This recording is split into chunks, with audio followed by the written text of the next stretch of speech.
Baru-baru ini tersebar poster pengumuman rekrutmen karyawan BUMD Sukihmukti Cianjur. Satu sisi kami bangga dengan BUMD karena bisa mengurangi pengangguran. Di sisi lain muncul kekhawatiran, yaitu biaya operasional yang pada akhirnya menggerogoti anggaran perusahaan mereka. Di banyak daerah, banyak BUMD yang tidak jalan bahkan mati suri karena rasio biaya operasional tidak sebanding dengan penghasilan perusahaan yang didapat. Tentu kami tidak ingin ini terjadi di Cianjur.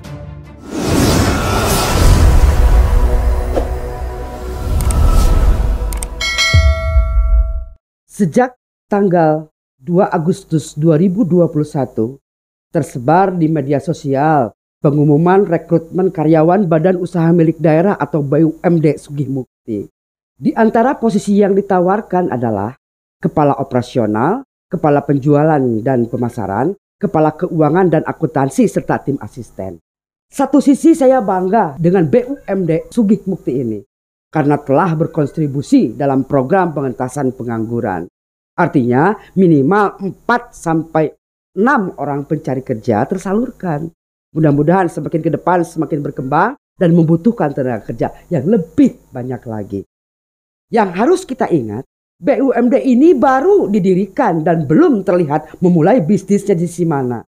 Sebab dalam Perda nomor 7 tahun 2020 tentang Perusda Sukihmukti ini terdapat 6 bidang kegiatan usaha, yaitu pariwisata, perdagangan, pertanian, perikanan, peternakan, dan jasa.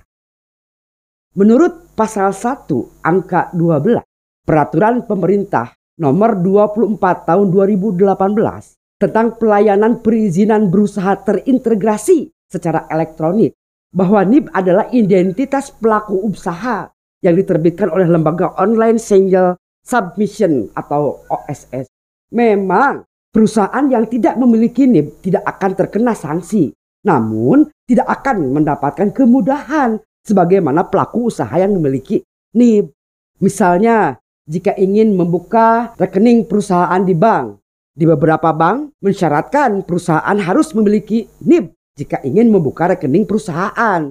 Oleh karena itu, walaupun bukan merupakan suatu kewajiban, tetapi kepemilikan NIB diperlukan bagi perusahaan untuk memperlancar kegiatan usahanya. Walau dalam Perda nomor 7 tahun 2020 menyebutkan BUMD Sukihmukti ini sebagai perusahaan induk atau holding company, tapi bidang usahanya tetap harus berdasarkan aturan KLBI.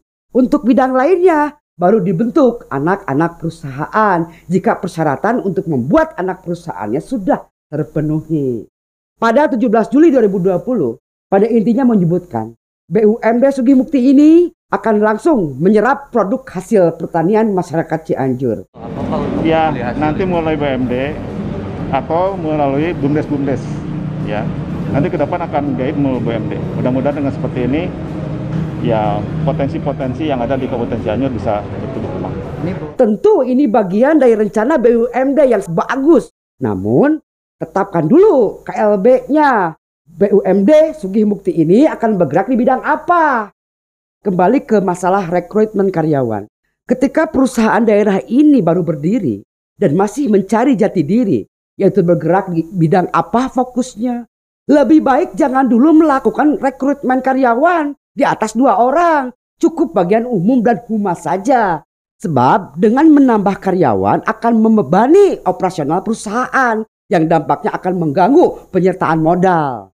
Diketahui bersama bahwa untuk mendirikan BUMD Sukihmukti ini, Pemda Cianjur menyiapkan penyertaan modal dasar sebesar 10 miliar.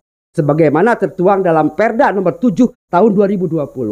Dari 10 miliar tersebut, modal disetornya sebesar 25% atau 2,5 miliar yang disetor penuh ke rekening BUMD Sukihmukti. Pertanyaannya, apakah pelaksanaan rekrutmen ini masuk dalam rencana bisnis selama 5 tahun yang disampaikan kepada Bupati sebagai KPM atau kuasa pemilik modal yang kemudian disahkan dalam RUPS lalu disampaikan kepada Menteri Dalam Negeri melalui Direktorat BUMD, BLUD, dan Barang Milik Daerah, apakah pelaksanaan rekrutmen ini masuk dalam rencana kerja dan anggaran yang merupakan penjabaran tahunan dari rencana bisnis yang harus diketahui KPM dan disahkan dalam RUPS? Apakah KPM teryakinkan bahwa biaya operasional perusahaan ini akan terganti dari hasil usaha tahun berjalan? Sebab jika tidak terganti dari hasil usaha tahun berjalan, artinya penyertaan modal akan terus berkurang, yang kemudian akan meminta kembali tambahan penyertaan modal, dan begitu seterusnya seperti yang terjadi pada Perumdam Tirta Mukti. Jika kita hitung dari 2,5 miliar biaya operasional per tahun untuk gaji komisaris, direksi, dan karyawan yang akan direkrut, artinya untuk gaji saja menghabiskan anggaran Rp714.300.000 atau sekitar 28,57% dari nilai modal disetor. Kita tidak tahu besaran pasti gaji di BUMD Sugihmukti ini karena Perbub tentang besaran gaji yang dituangkan dari hasil RUPS ini belum dibuka ke publik. Entah belum dibuat atau memang pihak Humas belum mempublisnya. Namun kalau berkaca pada rata-rata gaji komisaris dan direksi di beberapa daerah serta berpedoman pada Peraturan Menteri Keuangan Nomor 200 Tahun 2018, gaji direktur utama rata-rata minimal 15 juta per bulan atau 180 juta per tahun. Gaji direktur operasional 90% dari gaji dirut, artinya 13.500.000 per bulan atau 162 juta per tahun. Sementara gaji komisaris utama 45% dari gaji dirut, artinya 6.750.000 per bulan atau 81 juta per tahun. Gaji komisaris 90% dari gaji komisaris utama, artinya sebesar 6.075.000 per bulan atau 72.900.000 per tahun. Total untuk gaji 2 direksi dan 2 komisaris 495.900.000 per tahun. Jika menambah karyawan 7 orang misalnya, yaitu untuk 1 orang kepala operasional, 1 orang kepala penjualan dan pemasaran, 1 orang kepala keuangan dan akuntansi serta 4 tim asisten. Dengan besaran gaji upah minimum Kabupaten Cianjur saat ini yang sebesar 2.600.000 per bulan, berarti untuk 7 orang dikeluarkan sebesar 18.200.000 per bulan atau 218.400.000 rupiah per tahun. Maka total pengeluaran operasional gaji direksi, komisaris, dan karyawan dalam setahun 714.300.000 rupiah atau 28,57% dari nilai modal disetor yang bersumber dari penyertaan modal APBD Cianjur. Walau jika kita lihat secara kasat mata, untuk pengangkatan direksi dan komisaris di BUMD Sugihmukti Cianjur ini dilakukan secara transparan dan memang kami yakin Bupati mengangkat komisaris dan direksi berdasarkan penilaian profesionalitas. Artinya kami percaya atas keprofesionalan jajaran direksi dan komisaris. Tetapi kehati-hatian Bupati sebagai KPM itu sangat diperlukan agar apa yang terjadi di beberapa daerah, yaitu kebangkrutan atau mati surinya BUMD, tidak terjadi pada BUMD Sugihmukti.